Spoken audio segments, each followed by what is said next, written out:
I see leadership as sort of three critical C's in effect. So having a clarity of purpose, what am I here to do?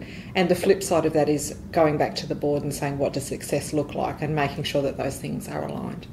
Capability of self and team, surrounding yourself with the right people and the skills that you need to fulfil that purpose.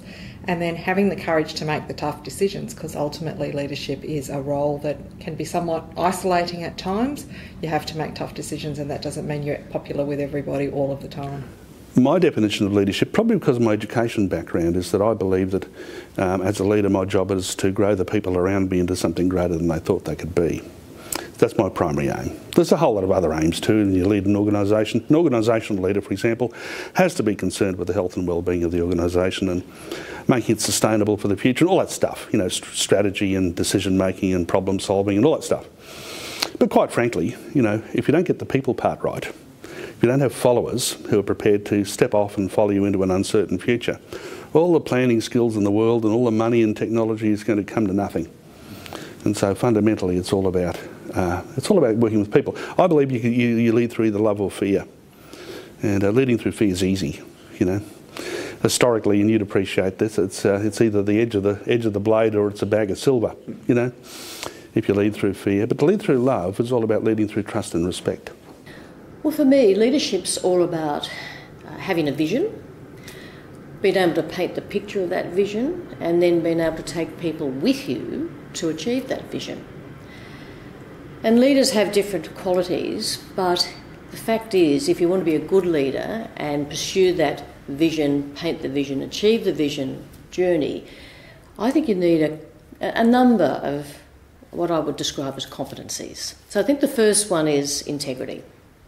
I don't think you can get by without integrity. I think people see through leaders who don't have integrity, so I think integrity is very important. Similarly, authenticity. People can smell when you're not true. You're not saying what you believe, not doing what you believe. You've got to be very resilient. It's a tough gig being a leader and staying the course, so you need a deal of personal resilience. You need to be accessible to people. So you can't sit in your ivory tower, you need to be with the people. So accessibility, I think, is also very important. And transparency, that's a bit like the authenticity piece. People have got to know what you're doing and why you're doing it, and there's no hidden agenda. And then finally, I think I'd say you've got to have a great ability to attract the best talent and get the optimal outcomes through that talent. So for me, that's the leadership package. When you put the question to me, I went on Google, yeah, and had a look at put in the word leadership, and there was 845 million references, yeah? Yeah, because it can get interpreted many ways. But I summarise it as being it's a want of an outcome which has a why, and that why is so compelling that others will follow it.